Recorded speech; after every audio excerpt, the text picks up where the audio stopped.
The silent alarm. The colony of Arden 7 was peaceful. People lived quiet lives, growing food, mining crystals, and raising families. The twin suns rose over silver mountains every morning. No one expected war. Not here. Not this far from the Galactic. Of course, but something changed that day. It started with a strange pulse. One moment, the communication towers worked fine.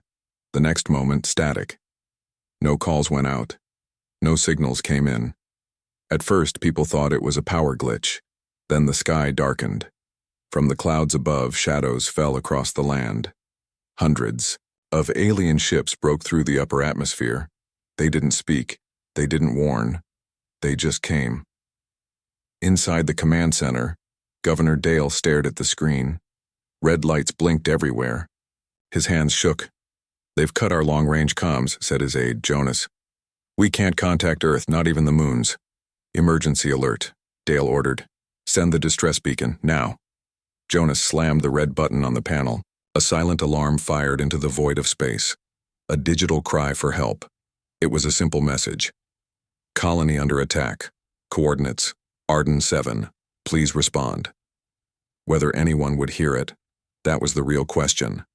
Outside, the people ran for cover. Families hid in shelters. Security drones fired at alien scouts, but they were outnumbered. The colony didn't have military defenses. It was a farming outpost, meant for peace.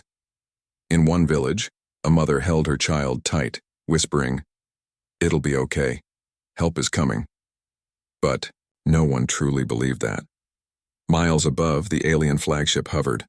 Long and black, covered in red lights, it released drop pods, metal containers crashing into the planet's surface like falling stars.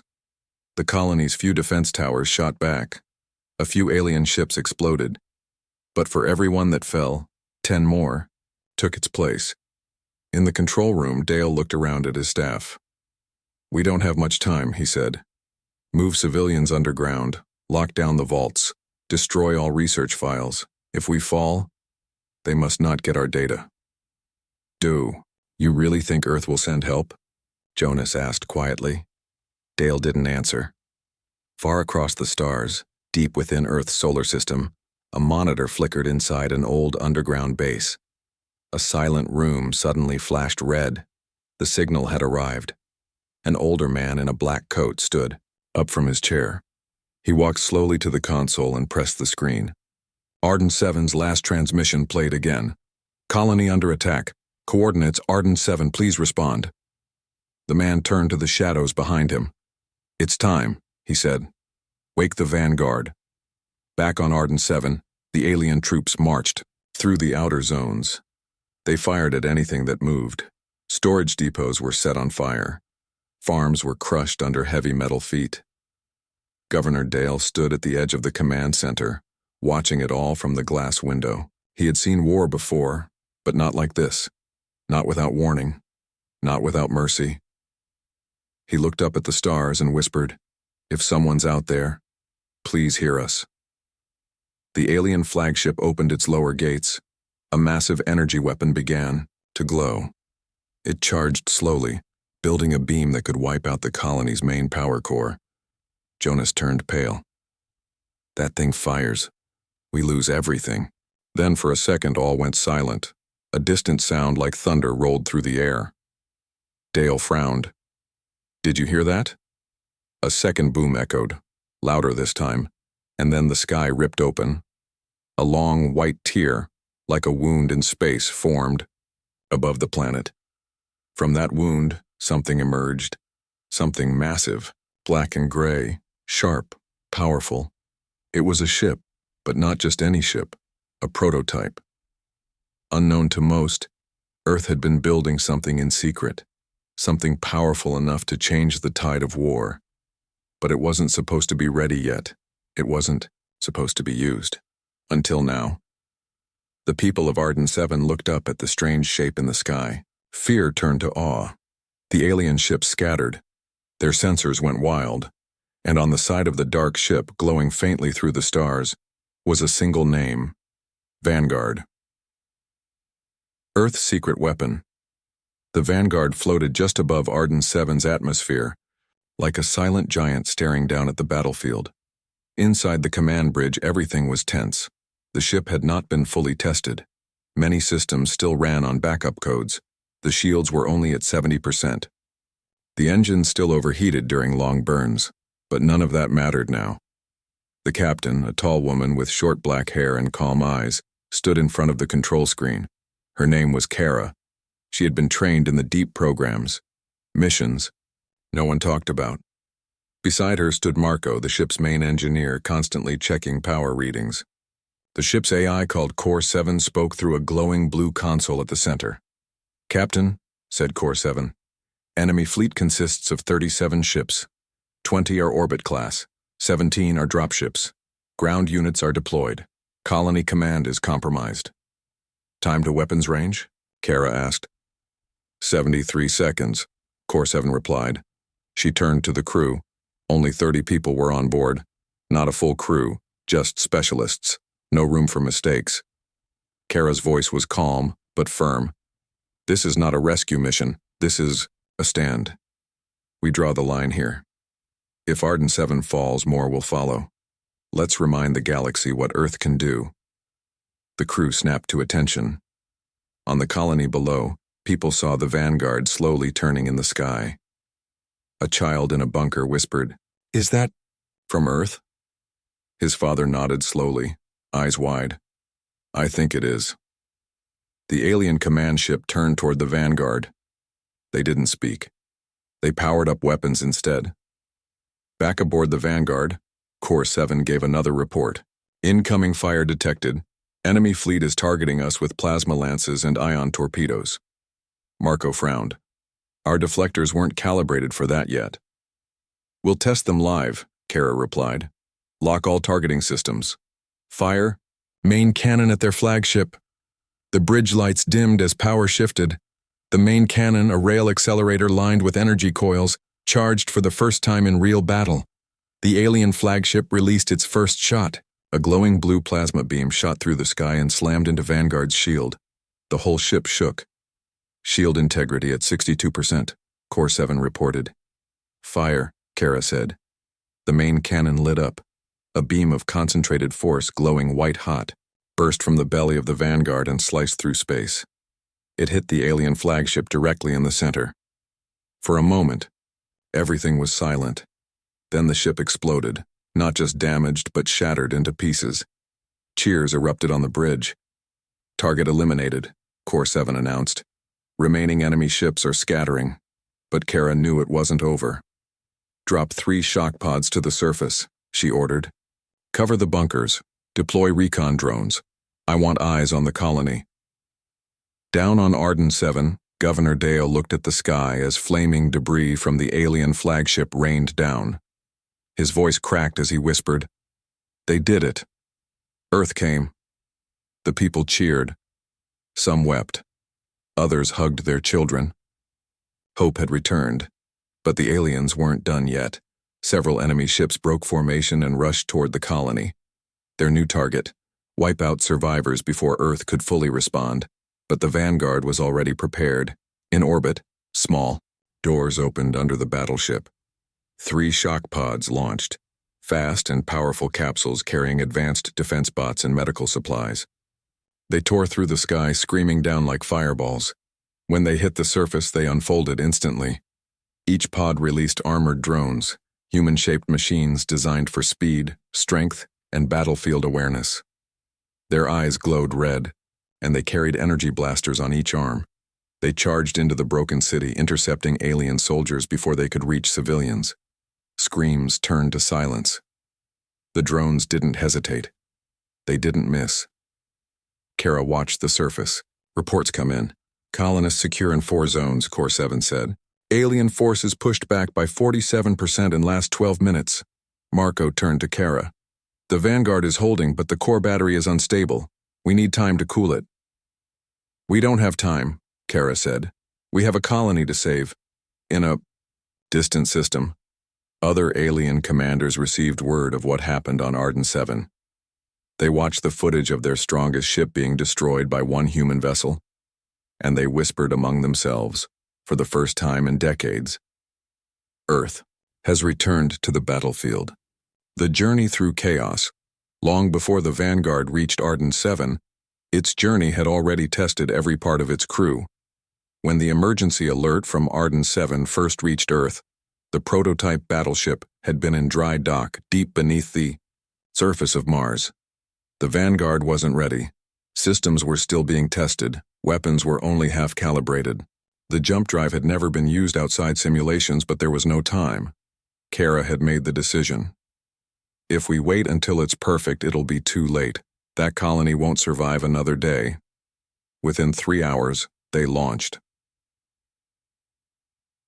The jump to Arden 7 required travel through a dangerous region of space, a corridor filled with unstable gravity waves and dark energy pockets. Most ships avoided it. The Vanguard didn't have that option. Marco, the engineer, warned Kara again before the jump. This path was never cleared. The ship's frame might not hold under pressure. Kara nodded. Then let's see if we built her strong enough. The jump began. For 10 seconds, the ship shook like a falling mountain. The gravity plates inside the Vanguard strained to keep balance. Sparks flew from the ceiling. Crew members gripped their stations as warning lights flashed red and yellow. Then, everything went black. Complete silence. Floating in a strange pocket of space, the Vanguard systems had temporarily shut down. "Core 7? Kara called out. A few seconds passed. Then a dim blue light flickered on. "Rebooting navigation. Stabilizing energy field. Partial success," the AI said slowly. Marco ran, from station to station. The plasma relays in Sector 6 blew out. We lost one of the secondary shields. Engine output dropped to 54%. Kara didn't blink. "Can we still reach Arden 7? He nodded, sweating. "Barely, but we'll have to push the core hard." In the crew's rest area, soldiers and specialists sat quietly. No one spoke. Everyone felt the pressure of what was ahead. One of the younger crew members, a girl named Lena, looked around. "Do you think we'll make it? I mean, if the ship breaks?" Another crew member, Eli, a quiet man with deep scars, gave her a small smile. "We didn't come to survive. We came to stand between death and our people." That sentence stayed in everyone's mind. The journey continued. Along the way, they passed the ruins of an old human scout ship. It floated lifeless in space, its hull torn open. "No signs of life," Core 7 reported. But black box records show it sent a warning about unknown alien movements. No one responded. Marco sighed. If Earth had listened then, Kara's voice cut in. "We're listening now." 2 more hours passed. Energy storms rocked the ship again. Lightning-like energy curled around the hull. Part of the Vanguard's outer plating melted. The prototype heat shield screamed under the pressure. One of the reactor rooms overheated. Marco and 2 crew members rushed inside to cool it manually. They worked in suits, faces dripping with sweat, barely able to keep the system from burning out. The Vanguard wasn't perfect, but it refused to break. As they neared Arden 7, more enemy signals appeared on the radar. "Captain," Core 7 warned, 2 alien cruisers are guarding the colony's edge. They may detect us before we arrive. Can we cloak? Kara asked. Marco shook his head. Cloak systems were not activated during launch, still in simulation mode. Kara took a breath. Then we go loud. The Vanguard surged forward.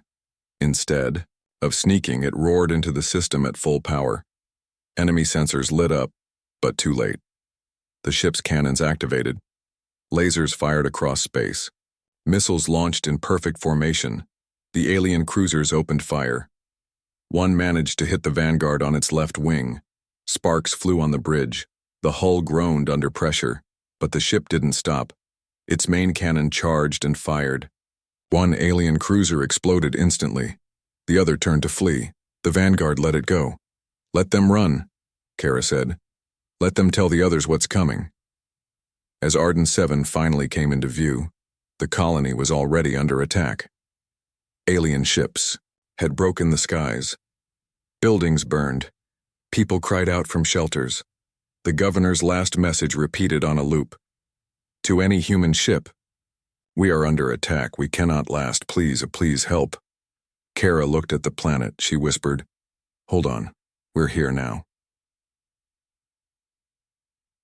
Doom over the colony. The colony on Arden 7 was breaking apart. Alien troops swarmed the streets like shadows, made of metal. Their armor was thick, their weapons powerful. They moved in lines, crushing anything that stood in their way.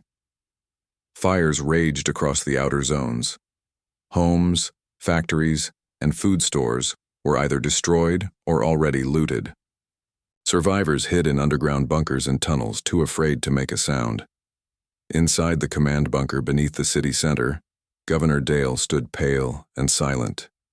The walls around him shook from distant impacts. We've lost power in 3 sectors, said his aide, Jonas. Air filters are failing. We're running out of time. Dale didn't respond. He stared at a blinking map of the colony.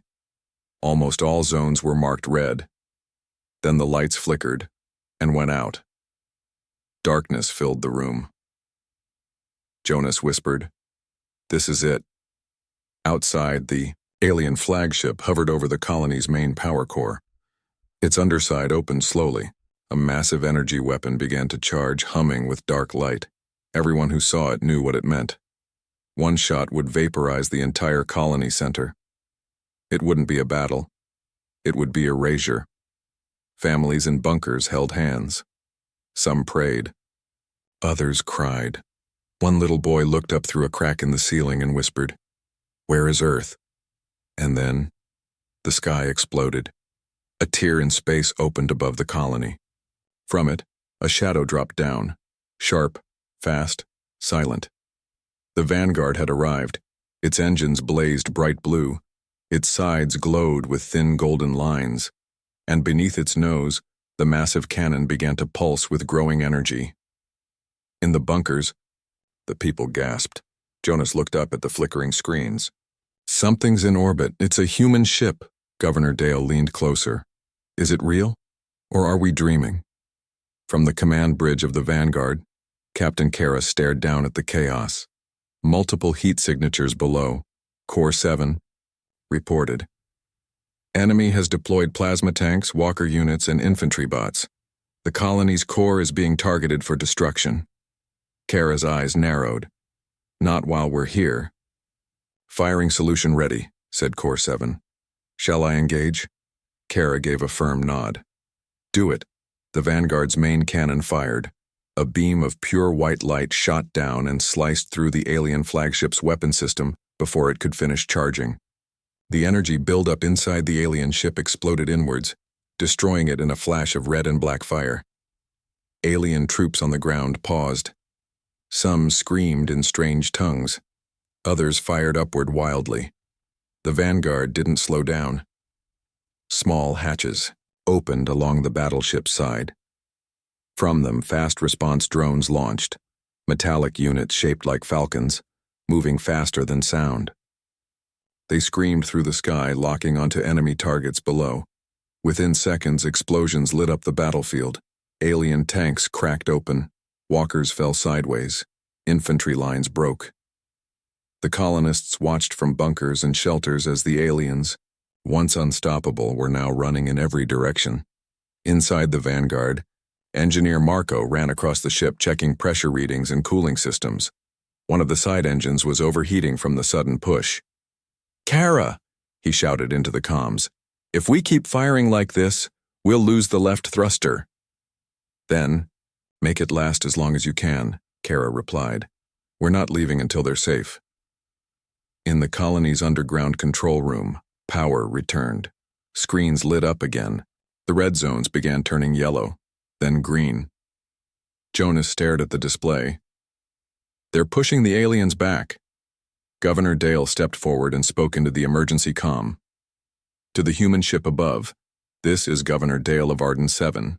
If you can hear me, thank you. We thought we were finished.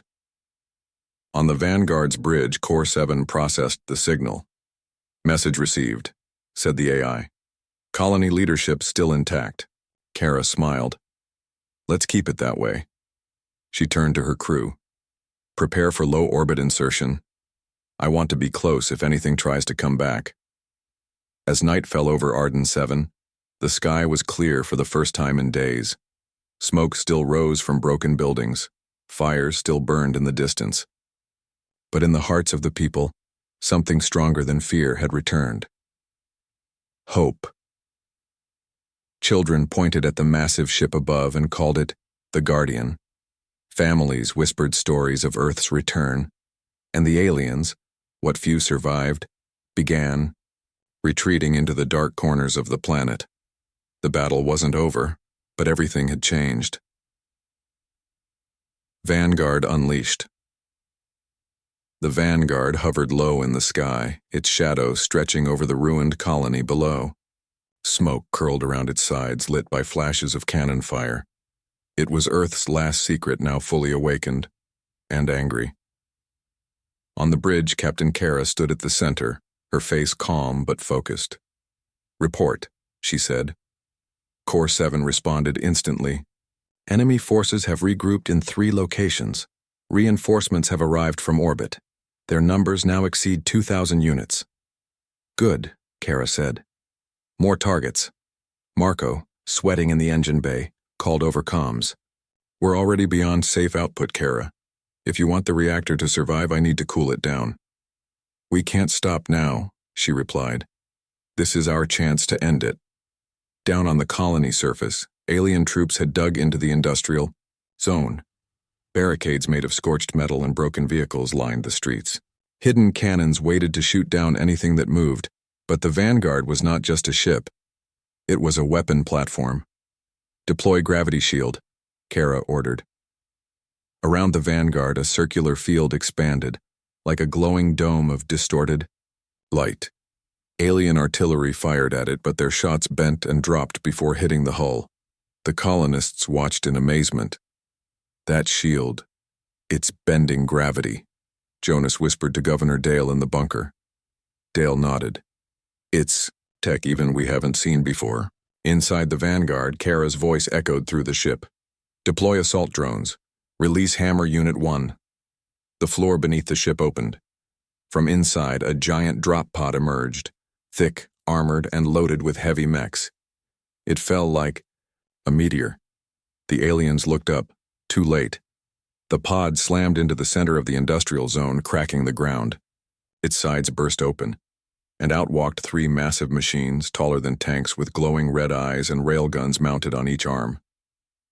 The alien lines broke instantly. The mechs fired, each shot knocking enemies through buildings. The resistance collapsed in minutes. From the air, the Vanguard continued to strike. "Enough for one more full-strength shot," Marco answered. "After that, the whole forward array might melt." Kara didn't hesitate. "Line it up. I want it gone." Outside, the alien cruiser appeared from behind a rocky cliff. It was huge, almost the size of the Vanguard, and it carried a strange weapon glowing bright green. But the Vanguard moved first. The cannon under its frame glowed white again, power surging through the ship's spine. And then, it fired. The shot punched through the alien cruiser's weapon, then its core. The entire ship folded in half, then exploded in midair. Cheers erupted on the ground. Colonists rose from bunkers and shelters, watching the skies in disbelief. Many of them had lost everything, but they still had their lives, and they knew who saved them. In one of the ruined streets, a young girl climbed out of a shelter. She looked up and saw the Vanguard above her, massive, quiet, strong. She smiled and whispered, "Thank you." Back aboard the battleship, Marco collapsed beside the reactor controls. "That's it. She's done for now. Any more output and we melt the ship." Kara nodded. "Understood. Begin repair mode." Core 7 spoke again, voice calm. "Enemy signals decreasing. Remaining hostile ships are retreating beyond the moon's edge." "Let them go," Kara said.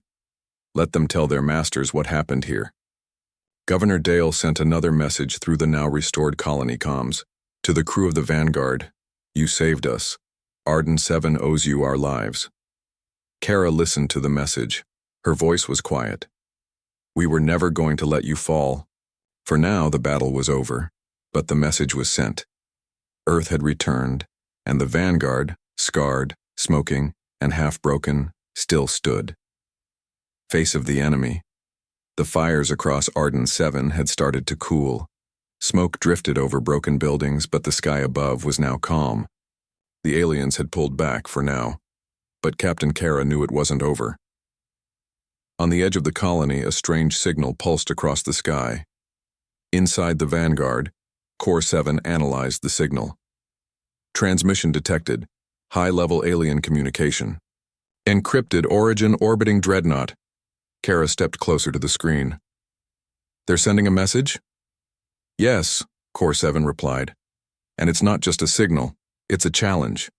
From orbit, a massive alien dreadnought uncloaked. It was darker than the void, with blue-red lights and armor shaped like jagged bones. It moved slowly, like a beast ready to strike. And then the screen on the Vanguard bridge lit up. A face appeared, alien, tall, thin, with long black eyes and skin like cracked stone. This was their leader.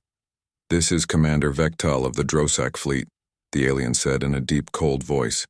Your interference ends now. Surrender the colony, and you may survive. Kara stepped forward. No, she said simply. Vektal narrowed his eyes. You think one ship can stop a fleet? Kara didn't blink. This ship already did. You came to wipe us out? You failed. Vektal hissed. Then I'll come down and deal with you myself. And the screen cut off. Core 7's voice broke the silence. Drosak Commander has launched a personal attack vessel. It will land near your current position. Kara looked out the window. Prep a landing team. Marco turned sharply. You're going down there yourself? Yes, Kara said. If he wants to meet face to face, I'll give him a human welcome. Minutes later, Kara stepped off the Vanguard in full combat armor. Around her, armored soldiers from the ship stood ready. The ground still smoked from the earlier battle. In the distance, a glowing alien drop pod landed, smashing into the dirt like a meteor. The hatch opened. Commander Vektal stepped out, taller than any human, wearing strange black armor with living spikes that moved like muscles. He looked down at Kara and laughed. You're small, she smiled under her helmet. I'm enough. Without warning, Vektal rushed forward. His blade glowed red, swinging down hard. Kara blocked with her forearm shield and rolled to the side. She fired her sidearm, 3 rapid shots that hit his shoulder. Sparks flew, he growled. You think Earth can win? Kara circled him slowly. Earth doesn't fight to win. We fight to survive. That's why we never stop. The two clashed again, his blade swinging, her shield holding. She moved faster. He moved harder. They battled between broken machines and scorched earth. Kara finally found an opening. She ducked under a wide swing and slammed her energy baton into his side. Vektal fell back, wounded. She aimed her gun. You brought death to peaceful people. That was your first mistake. You should fear us, he said, coughing. We are the future. No, she said. You're the past. She fired one last time. Commander Vektal collapsed, unmoving. Back on the Vanguard, Core 7 tracked the alien fleet in orbit. Drosak fleet is retreating, the AI announced. Enemy dreadnoughts have disengaged and begun warp departure. Marco sighed in relief. They're leaving. Kara returned to the ship. As the hatch closed behind her, the crew stood and saluted. She removed her helmet, sweat running down her face, but her voice steady. They won't be back anytime soon. In the colony, people came out from bunkers. They looked to the sky again. This time not with fear, but with pride. Governor Dale walked through the center square, seeing families hug, children laugh, and strangers cry together. He looked at the Vanguard and said, "That ship didn't just save us, it changed everything." Earth had spoken and the enemy had heard it clearly. A new legacy. The battle was over. Alien ships had fled the system. The sky above Arden 7 was clear. Smoke still drifted from broken buildings and deep scars covered the land, but the people had survived. The Vanguard remained in low orbit, watching like a guardian. Inside the ship, Captain Kara stood on the bridge, quietly reviewing the battlefield from above. "Enemy signals?" she asked. Core 7 responded. "None remaining. Drosak fleet has left local space. No signs of return. Casualties? 3% loss among colony civilians. Minimal damage to Vanguard crew. Structural damage to hull, 37%. Reactor status. Cooling. Stable." Kara exhaled slowly. "We made it." On the surface, Governor Dale gathered with a group of survivors in the colony's main square. It was dusty, cracked, and half the lights were out, but people were standing together again. Children ran. Engineers began restoring power. Medical staff treated the wounded. Hope returned to the air like warm sunlight after a long storm. Jonas, his aide, walked up holding a datapad. "Earth's response is flooding in now. They've seen the Vanguard's logs. They're sending more ships, supplies, builders." Dale looked up at the glowing outline of the Vanguard overhead. "They're not just sending help anymore. They're sending a message." On Earth, people watched the battle footage on every screen. The moment the Vanguard destroyed the Drosak flagship, the arrival through a rift in the sky, Kara's calm voice responding to threats without fear. It spread across human space like wildfire, and with it, one clear message. Humanity was no longer silent.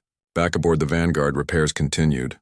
Marco walked through the ship's underbelly with a small team, fixing melted panels and burned circuits. "She held together," one engineer said. Marco nodded. "She did more than that. She became what she was built to be." On the upper deck, Kara stood by a window watching the colony slowly recover. Lena, one of the younger crew members, joined her. "They're building again," Lena said softly. Kara nodded. "Because we gave them a chance." "Was it worth it?" Lena asked. "All this for one colony?" Kara turned to her. "Every time we save one, we save the future. That's how Earth wins, not through fear, but by standing when no one else will." Later that day, the Vanguard's crew descended to the surface for a ceremony. People clapped and cheered. Children ran toward the soldiers. Some carried small flags. Others handed flowers made from plastic scraps. Governor Dale took the mic. This colony was forgotten, lost. No one thought help would come.